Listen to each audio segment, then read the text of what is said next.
Hello everyone, welcome to my channel Shilpa's daily life. তো এটা হচ্ছে আমার সোমবার দিন সকালবেলার করা ভিডিও। তো সকালবেলা উঠে দেখো এখানে আমি চাটা বসিয়ে দিয়েছি, আর এই যে বর কাজে যাবে বলে ওর টিফিনটাও রেডি করে দিয়েছি। মাছ ভাজা দিয়ে দিয়েছি, আর এখানে ভাতটা দিয়ে দিয়েছি, আর কিছু দিইনি সেরকমভাবে। তো তারপর দেখো এখানে আমি রেডি হয়ে গেছি। এই যে দেখো বাবার বাড়িতে যাব বলে রেডি হয়ে গেছি। ও কাজে চলে যাবে আর আমি ওর সাথেই বেরিয়ে চলে যাব আমার বাবার বাড়িতে। এই যে এখানে দেখো ব্যাগটা গুছিয়ে নিয়েছি, আর আমি ব্যাগে দুটো শাড়ি নিয়েছি, আর ওই যে ওর ব্যাগগুলো রয়েছে কলকাতায় নিয়ে যাবে। একটা ব্যাগে অফিস যাওয়ার জন্য ব্যাগটা নিয়ে যায়, আর একটা ব্যাগে দোকানে জিনিসপত্রগুলো থাকে। তো তারপর দেখো এখানে চলে এসেছি, আর বড় মা এখানে দিয়েছিল পেঁপেটা খেতে। তো পেঁপে কেটে দিয়েছিল, তো সেটাই খাচ্ছিলাম এখন আমি বসে বসে। সকালবেলায় খালি পেটেই পেঁপেটা খেয়ে নিচ্ছি আগে, তারপর ভাবছি কি অ্যাসিড করতে পারে খালি পেটে পেঁপেটা খাওয়াটা, হয়তো ঠিক হচ্ছে না। আর তারপর এইদিকে দেখো বোন বসিয়ে দিয়েছে আলু চচ্চড়ি দিয়ে মুড়িটা খাওয়া হবে। আর আলু চচ্চড়িটা বোনই করতে বসেছে, তো ও করতে বসে দিয়ে উপরে চলে গেছে। আর আমি তাই ভাবলাম যে দেখি জলটা মরেছে বা সেদ্ধ টেদ্ধ হয়েছে কিনা। তো দেখলাম যে সেদ্ধ হতে এখনো বাকি আছে, আর জলটাও বেশ দেওয়া আছে অনেকটাই। তো তাহলে ভাবলাম যে ঠিক আছে, ঢাকা দিয়ে আবার রেখে দিই, আর একটু সেদ্ধ হোক, একটু মাখো মাখো হলো তবেই খেতে ভালো লাগে আর কি। তার জন্য আমি আবারও ঢাকা দিয়ে রেখে দিচ্ছি জিনিসটাকে। আর এই দিকে দেখো মা হচ্ছে চা বানিয়ে নিয়েছে, আর আমি নিয়ে এসেছিলাম সিঙ্গারা।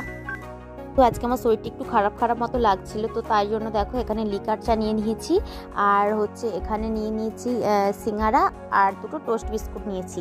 আর তারপর দেখো এখানে হচ্ছে চালের রুটি বোনকে দিয়ে গেছিলো, বোনের বান্ধবী আর কি, মুসলিম একটা বান্ধবী আর কি, সে দিয়ে গেছিলো।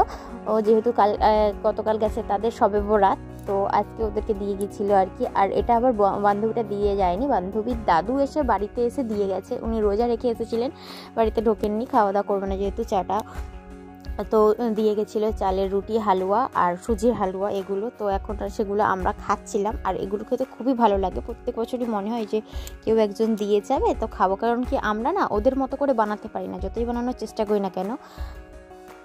আর এই দিকে দেখো রাই বসে বসে ছবি আঁকছিল। এই যে আমিও প্রজেক্ট করতে বসেছিলাম, ফ্রন্ট পেজে ডিজাইন করা ছিল, আর তাই ও দেখে দেখে ছবিটা করতে বসেছিল।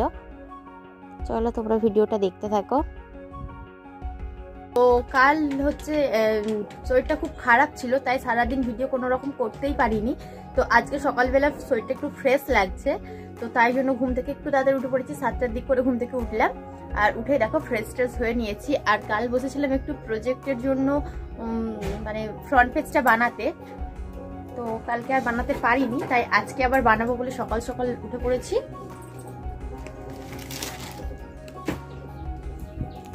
এই যে জিনিসপত্রগুলো দেখছো এরকম ভাবেই পড়ে আছে কাল থেকে। এই যে কয়েকটা বানিয়েছিলাম,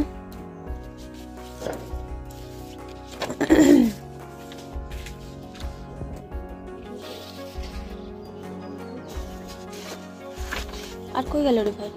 এই তো না, ওটা আমার না, ওটা সব দিদির। দুটো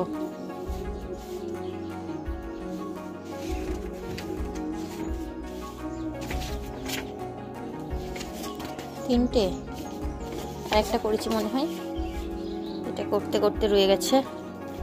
আর এই যে একটা 5টা। কি রে, কি করছিস? কি করছি বলতে এইগুলো করে আবার প্রজেক্টটাতে মা বানিয়েছিল চা, তো সেটাই আমি আর বোন খেতে বসেছি। তো ও ক্রিম কেকার বিস্কুট নিয়েছে, তো বোনকে বলছি যে তুই ভালো বিস্কুট খাচ্ছিস, টোস্ট বিস্কুটের আমাকে ক্রিম কেকার বিস্কুট দিচ্ছিস। ও বলছে না দেখ তোকে আমি সব রকম বিস্কুট দিয়েছি, তুই যেটা খাবি তুই সেটা খাবি আর কি। তো চা রেখে নিলাম। তো তারপরে দেখো এখানে রায়ের সঙ্গে এখানে খেলতে বসেছি ওপরে। হ্যালো ফ্রেন্ড,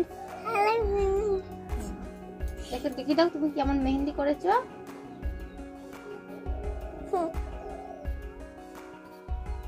কি লেখা আছে এতে? কি লেখা আছে এতে? কি লেখা? রাই দাস। হ্যাঁ, রাই দাস। তোর মা কোথায় গেছে?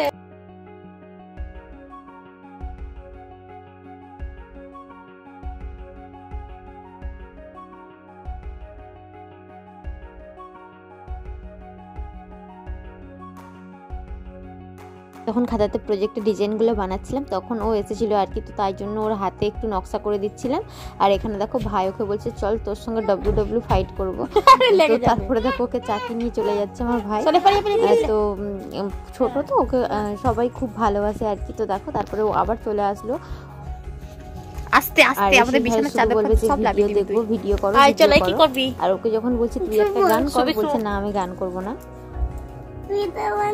ভিডিও কি ভিডিও বানাবো? তুই গান কর তবে তো ভিডিও হবে। আমি গান জানি না। তুমি একটা ছড়া বলো, তুমি একটা ছড়া বলো। আরে শুন শুন শুন শুন ছড়াটা বল। তাহলে জনগণ মন অধি করবি। চলে চলে চলে চলে চলে চলে চলে জনগণ মন অধি শিখতে হয়। তুই যখন এই খিচুড়ি স্কুলে যাবি, যখন এই স্কুলটাতে যাবি, বক করতে করতে আমার দেখো কলেজে যাওয়ার টাইম হয়ে গেছে। তো স্নান টান করে রেডি হয়ে নিয়েছি। আর এখানে আমার যেহেতু শরীরটা একটু খারাপ ছিল কাল, তো মা আজকে দেখো এখানে ঝোল ভাত বানিয়ে দিয়েছে ডাঁটা দিয়ে। আর এখানে বোন লেবু কেটে দিচ্ছে। তো বোনের যেহেতু মাধ্যমিক পরীক্ষা হয়ে গেছে, ওর এখন ছুটি, ও তাই বাড়িতেই আছে। আর তারপরে দেখো কলেজ থেকে বাড়ি চলে এসেছি। আর এখানে দেখো ভাই নিয়ে এসেছিল পকোড়া। তো 4 পিস পকোড়া নিয়ে এসেছে, বলছে দিদি আমার 2 পিস। আর ভাই না, আজকে বাপি নিয়ে এসেছিলো, বাপি সন্ধ্যাতে বাজারে গিয়েছিল, বাপি নিয়ে এসেছিলো পকোড়া। তো বলছে দিদি আমার 2 পিস আর তোর 1 পিস আর সর্দির 1 পিস। তো তাই জন্য দেখো আমরা 4 জনে মিলেই খেতে বসেছি পকোড়াটা। আর এটা অন্য একটা দোকান দিয়ে নিয়ে এসেছিলো। তো খেতে খুব একটা ভালো ছিল না, মানে ধরো বারবার তো ওটা গরম করা হয়, তো তার জন্য না একটু চুঁচিয়ে মতো গিয়েছিল আর কি। তো সেই জন্য খুব একটা ভালো লাগছিল না। তো কি আর করার, টাকা দিয়ে তো কেনা হয়েছে, জিনিসটাকে আর ফেলে দেওয়া যায় না। তো তাই জন্য আমরা খেয়ে নিয়েছিলাম। এটা তো বাড়িতেও হয়ে থাকে যে এক সময় খারাপ হয়েই যায়। আর তারপরে দেখো এখানে মা বানিয়েছিল লাউ দিয়ে পায়েস আর কি, মানে দুধ লাউ যেটাকে বলে, চাল গুঁড়ি দিয়ে লাউটাকে দিয়ে দুধ টুধ দিয়ে আর কি বানানো হয়েছিল। আর এতে একটু নারকেল করেও দেওয়া হয়েছিল, বেশ ভালোই খেতে লাগছিল। তো বেশি একটা খাইনি, যেহেতু সেটা খারাপ ছিল, অল্প পরিমাণেই নিয়েছিলাম আর এটাই খেয়েছিলাম। তো তারপরে দেখো হচ্ছে রাত্রিতে ছিল এখানে মা ডিম আলু ভাজা বানিয়েছিল আর চপ এনেছিল সন্ধ্যাবেলা। তো সেই চপটাকে পেঁয়াজ দিয়ে ভালোভাবে চটকে মাখিয়ে নিচ্ছিল। তো এটা দিয়েই আজকে আমাদের খাওয়া হবে। আর বাপি খাচ্ছিল ভাত আর মাছ ভাজা ছিল। তো চলো আজকের মতো ভিডিওটা আমি এখানেই শেষ করছি। ভিডিওটি তোমাদের কেমন লাগলো অবশ্যই কমেন্ট করে জানিও। যদি ভালো লেগে থাকে লাইক করো, কমেন্ট করো আর চ্যানেলটিকে সাবস্ক্রাইব করে আমার পাশে থেকো।